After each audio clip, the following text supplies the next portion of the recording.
Tryon, Georgia, is a small town, snugly nestled among the pine forests, hills, and lush valleys of northwest Georgia. Small town charm and southern hospitality characterize this community, which was founded in 1869. Tryon was first settled by the pioneer William Penn, and its history is deeply connected to the Tryon factory, which was established in 1846 and has been in operation ever since, almost without interruption. Like many small southern towns built around textile mills, Tryon is a friendly, traditional, largely conservative community. It was these very characteristics, a simple life, a less complicated world, that beckoned Dr. Charles Scudder and Joey Odom to the area. The two had long dreamed of building a castle in the woods, an off-the-grid escape in which they could revel in each other and in nature. How could they have possibly known nearly 50 years ago, when they built their secluded dream home in the middle of the Chattahoochee National Forest, that what they were building was actually a nightmare? Here in the South, we love our stories. We begin in childhood, huddled around campfires, whispering of things best spoken in the dark, confiding in our small, trusting circles. Why is that, do you suppose? I have researched and investigated Southern history for more than 20 years, and I believe it has to do with this region itself. There's a lot that hangs in the ether here, and much that is buried deep in the soil. There's beauty here in the South, and shame, and courage, and make no mistake, there is evil.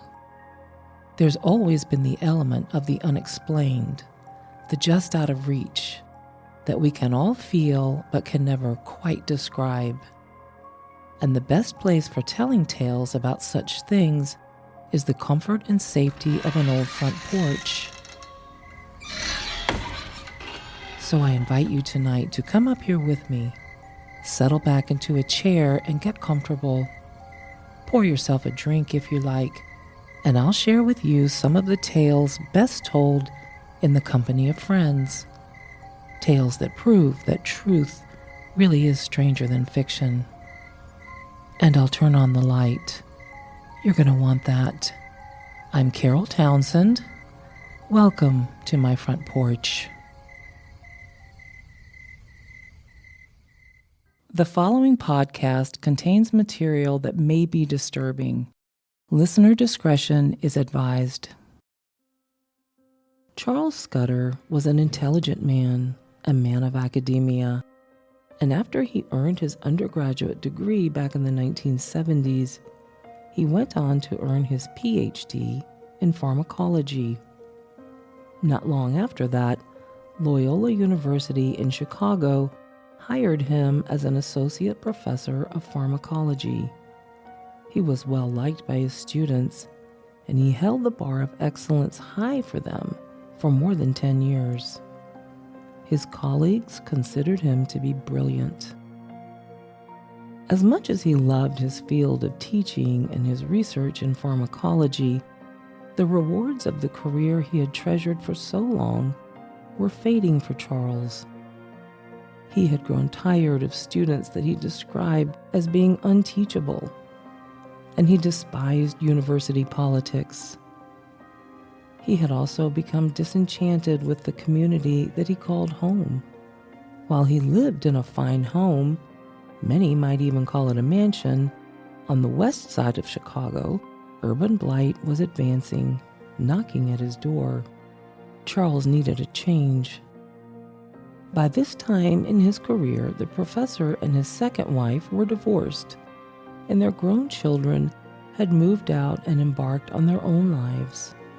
The only two people left in the rambling house were Charles and his longtime housekeeper and companion, Joey Odom. Charles and Joey, at first glance, might be considered polar opposites with respect to compatibility. While Charles was well educated and worldly, Joey only had a 5th grade education and was 12 years Charles' junior. Joey did, however, have a flair for the gastronomic arts, and Charles had remarked at one time that he could whip up meals fit for a king. In 1976, Charles would get the opportunity for which he longed to change his life and Joey's. His mother had passed away and left him a moderate inheritance.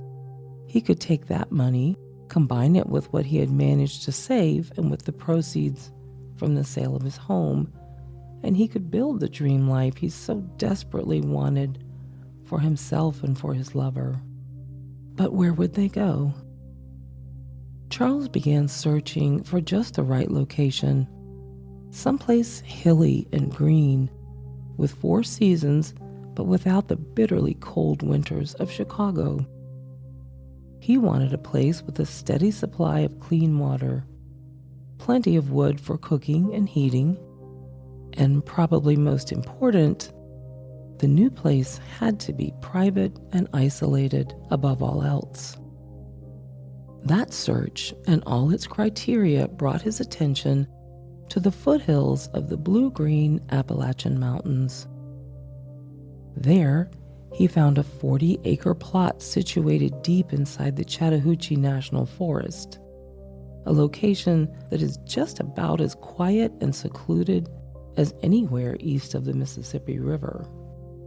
When he made the 10-hour drive to check out the property and the area, he fell in love with the wildlife, the natural resources, and the sheer beauty of the place. There was no question beautiful property in North Georgia would be where he and Joey could finally live as they chose, as lovers, living off the grid and out of the scrutiny of the judging eyes of an otherwise cold, impersonal, blighted city. On October 6, 1976, Charles Scudder's 50th birthday, the professor submitted his resignation to Loyola University. He listed his home for sale and sold every piece of the elaborate ornamental furniture inside it. He sold everything in the house that had a plug because he and Joey intended to live truly off the grid, to fetch their own water, generate their own heat, cook over a wood fire, and even grow as much food as they could on their property. One of the few items he kept was his beloved gold-encrusted harp. Finally, Charles and Joey would have the freedom they had always desired, but could never fully express under the gaze of prying eyes in Chicago. By January 1977, Charles and Joey had closed the door on their lives in Chicago and set their sights on their private 40 acres in northwest Georgia. Their drive south was a difficult one, having navigated a powerful blizzard in the midwestern part of the country, but the 2 men arrived safely with their 2 beautiful English mastiffs just a couple of days later. Here, the men would build their dream home, a sort of mini castle, 1 brick at a time and by hand. They dug their own well by hand, and they dug the home's foundation the same way, loving every minute of the work. They slept in their car at first, then in a tent, until the walls and roof were far enough along to keep the interior dry on the first floor. The building techniques the men used have been described as medieval, and the house doesn't have even 1 squared corner in the entire structure. When it was finished, the men had laid 45,000 bricks, each by hand. The process took about 2 years. Charles and Joey named the trail that led to the property Dead Horse Road because of a dead and rotting horse they found there. They named their home Corpsewood Manor because of the unusual number of dead and dying trees on the property. When the house was finished, the men placed a large pink gargoyle above the front entrance of the house. Charles also made and installed some rather morbid stained glass windows depicting human skulls and satanic images, such as Baphomet, the goat-headed deity that symbolized Anton LaVey's then relatively young Church of Satan. The Satanic Church was founded in 1966 in San Francisco, and followers are quick to point out that the church does not espouse worshiping Satan.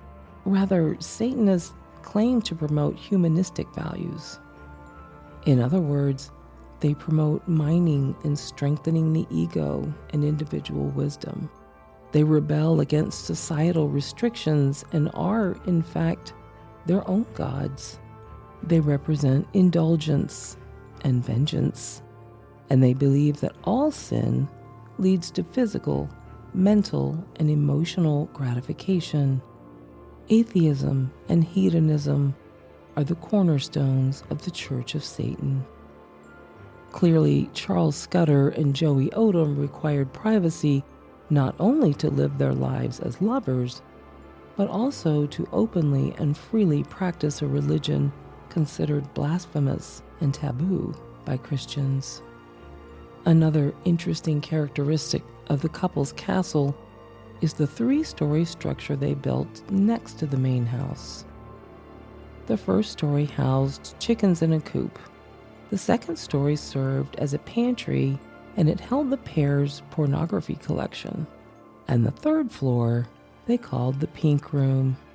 In this room, Charles, Joey, and their guests would indulge in wild, no-limits sex parties. And the men kept a logbook of all the guests who had indulged their secret pleasures in the Pink Room at Corpsewood Manor.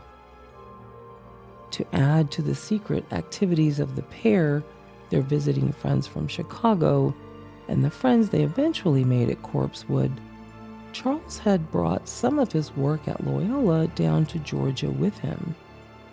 As a professor of pharmacology, Charles's work was far from that of the run-of-the-mill academic. His purple hair and his pet monkey clued most people into that fact. But as the assistant director of the Institute for the Study of Mind, Drugs, and Behavior, part of his work included performing government-funded experiments with mind-altering drugs.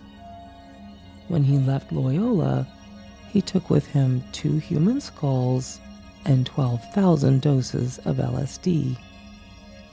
With these particular souvenirs, Charles was free to practice Satanism and explore his indulgences within the walls of his private castle. As additional protection from prying eyes, the 2 mastiffs prowled the grounds and guarded Corpsewood Manor. Their names were Beelzebub and Arsoneth, one a nod to the Prince of Devils, and the other a nod to a character in a Lovecraft novel. Now, area locals were of course intrigued and more than a little curious about the eccentric pair who had built the strange castle far out in the woods in Tryon. Charles and Joey would sometimes navigate the dirt logging roads around Corpsewood. They would reach the main highway and head into town for groceries and supplies. Townspeople did not know what to make of the 2 so-called hippies who drove a black Jeep with a pentagram painted on the side. Those curious enough to learn more about the strangers would make the long drive out to Corpsewood just to see what they could see, but a sign at the main drive read, "Beware of the Thing," and no one dared go any closer to the house. Rumors were seeded and spread, claiming that the sign meant that the 2 men had summoned a demon to guard the property. Others said they had seen robed figures holding seances and other dark ceremonies deep in the woods. Still others have said that when they had visited the 2 barons at Corpsewood, the food, wine, and hospitality flowed freely. But without an invitation, no one could be sure. And no one could have ever imagined the truth about these two men, their Satanism, and their parties in the Pink Room. For the time being, rumors had to suffice. A few years into the couple's residence in their secluded home, two locals finally did meet and eventually befriend the two men. A young man named Avery Brock had wandered onto the men's land and asked permission to hunt on their property. Brock returned several times, and he began bringing his friend Tony West with him. Avery had taken note of how the two men lived, and he had shared his observations with Tony. Charles and Joey's Satanism, their unusual residence, and their odd lifestyle had Avery convinced that the men were wealthy and that they were hiding a fortune in riches inside the house. The truth of the matter is that they had spent almost everything they had on the land and on their secluded castle. On the night of December 12th, 1982, Avery Brock and Tony West decided to rob the couple. They picked up Tony's nephew, Joey Wells, and his friend, Teresa Hudgens, and the four drove the rough and winding dirt roads that led to Corpsewood Manor. Joey and Teresa had no idea what was about to happen. When they arrived, Scudder happily greeted them, and soon he and his guests were climbing the 40-foot extension ladder to the third floor of the chicken house, to the Pink Room. There, Charles and his guests drank homemade wine and sniffed a substance they called Toodaloo, a mixture of varnish, paint thinner, and other chemicals mixed in a plastic bag. Charles did not partake in this practice called huffing, but he did share his homemade wine with the others and indulged in it himself. Joey stayed behind in the main house, preparing dinner. The partying went on for several hours until Avery Brock left the Pink Room, saying he was going to get more Toodaloo from his car.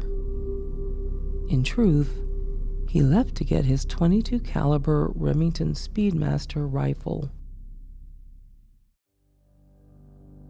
He walked back to the main house and shot Joey 4 times.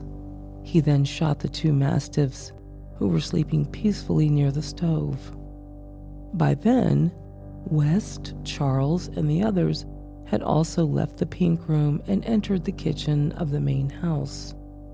When Charles saw Avery holding a rifle, he laughed and said, "Bang, bang." But then he saw his lover dead on the floor. Brock and West demanded that Charles give them all the money and valuables he had inside Corpsewood. Devastated and pleading for his life, Charles explained that he had no money to give them. Ignoring the murderer's demands for him to sit still and be quiet, Charles walked over and knelt beside Joey's lifeless body. The last words he uttered were, "I asked for this." Seeing the horror that was unfolding, Teresa and their other friend tried to flee the scene, but the car that the 4 had driven to Corpsewood wouldn't start. Brock and West ransacked the house, but they found nothing of any value. West shot Charles Scudder in the head at point-blank range, and the group ran out of the house, but not before attempting to steal Scudder's harp. It would not fit in the black Jeep that they also stole, which belonged to Charles. The 2 murderers left Teresa and the other friend behind and drove west on I-20 to a rest stop in Vicksburg, Mississippi. There, they murdered Navy Lieutenant Kirby Phelps, and they stole his car. On December 16th, a neighbor in Tryon, Georgia, discovered bullet holes in the front door of Corpsewood Manor and called the sheriff. On that very same day, Teresa Hudgens went to the police and told them the entire gruesome story, adding that she had been held captive by Joey Wells at his mother's house before she could escape. Immediately, a nationwide manhunt began. At some point during their time on the lam, Brock and West disagreed about which direction to drive. Originally, they headed straight for Mexico, but eventually, the two disagreed on that choice and they split up, each going his separate way. On December 20th, 1982, Avery Brock returned to Georgia and turned himself in. On Christmas Eve, West did the same thing in Chattanooga, Tennessee. Brock's attorney used a defense that claimed that Charles Scudder had drugged him and tricked him into performing sexual acts. However, the homemade wine was tested for drugs and none were found. Both men were convicted of murder, among other charges, and both received a sentence of life in prison. While in jail, Brock attempted suicide, but failed. Both men still reside in Georgia prisons today. During the investigation that followed these horrific crimes at Corpsewood Manor, officers found a painting, a self-portrait painted by Dr. Charles Scudder himself. He painted the portrait after Joey had told him of a dream he'd had in which Charles had been murdered. The likeness depicted Scudder gagged with blood dripping from his mouth. There were 5 bullet wounds in his head. He had painted this self-portrait 5 months before the murders took place. What did Charles Scudder mean when he uttered his last words, "I ask for this"? Was he referring to his judgment in letting 2 murderers into their home? Was he referring to his choice to practice Satanism or just to move to Georgia? Was he lamenting his many life choices that led him down a path less traveled through the years? We will never know what this man meant, or why his dreams of moving south and living off the beaten path ended in such tragedy. The isolated property in North Georgia is now privately owned, as I understand it, and it's used primarily for hunting purposes. The skeleton of Corpsewood Manor still stands vigil among the trees, though she shows clear signs of inoccupation and disrepair. Years back, a fire destroyed parts of the castle that were made of anything except brick. But the pink gargoyle still watches over the thick forest and the woodland creatures, and many hunters have come back with more than wild game for their efforts. Some have carried tales of hearing dogs barking inside what's left of the manor.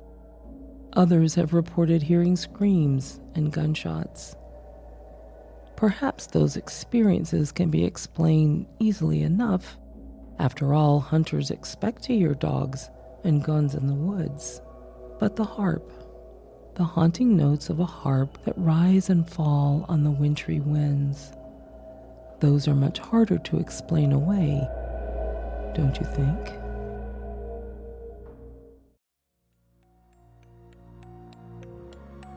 I'm Carole Townsend, veteran newspaper journalist and 6-time award-winning author. You can find me on social media and check out my website at caroletownsend.com. As always, thanks for listening, and if you're enjoying these tales of Southern history and lore, I hope you'll tell your friends. Subscribe to this podcast on Spotify, Apple Play, iHeart, and anywhere you listen.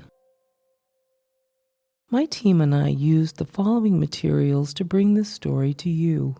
The Corpsewood Murders, 40 Years Later, by B.T. Hartman, dated October 27, 2022, in Atlanta Magazine. Death Comes to Corpsewood Manor, NorthGeorgiaHistory.com, March 14, 2024. The Corpsewood Manor Murders in North Georgia by Amy Petula, Arcadia Publishing.